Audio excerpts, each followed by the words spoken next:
Education, your dream, drive, and determination may come at a greater cost. K through 12. What defines education in America? According to StudyUSA.com, education in America is defined as primary and secondary school that a child attends for a combined of 12 years, starting at the age of 6 and ending at about 18 years of age.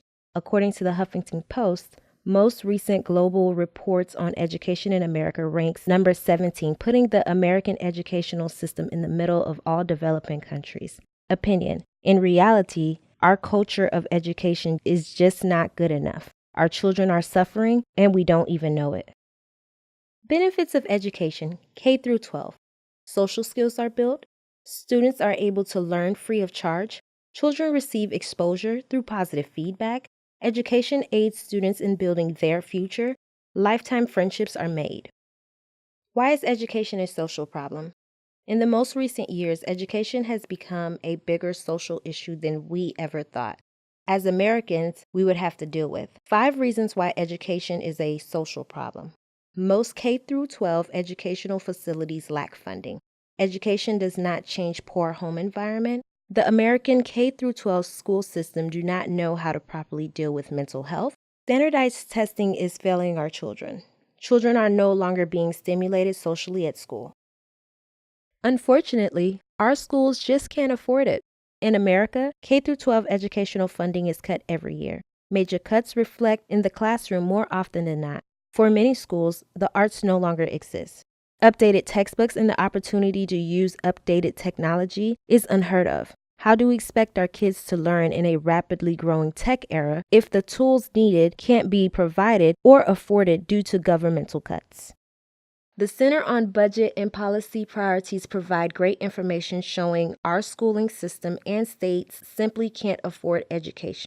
To break things into simpler terms, although K through 12 public schools is a federally funded program, it is ran by the state, which allows each state to make cuts wherever they see fit. Therefore, voting is important. Unless the proper people are put in place to fight for education, we will continue to see drastic numbers such as the ones previously shown. Ultimately, this affects our kids.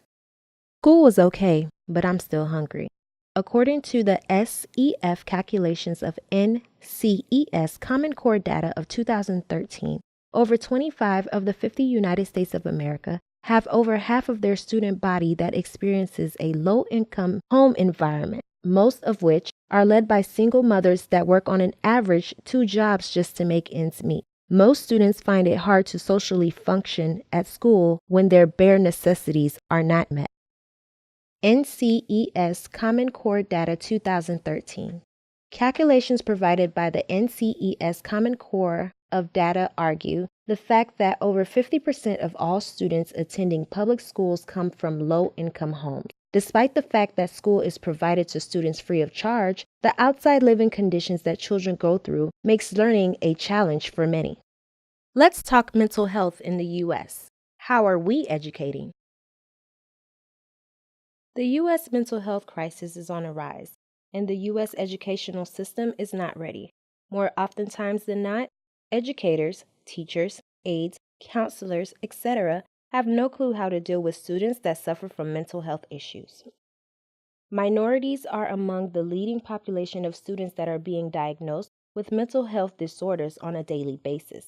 Problem is, the U.S. educational system does not have the assistance needed to aid students that have to deal with these disabilities on a daily basis. Most students are placed in classrooms with no assistance and are labeled as having behavioral problems.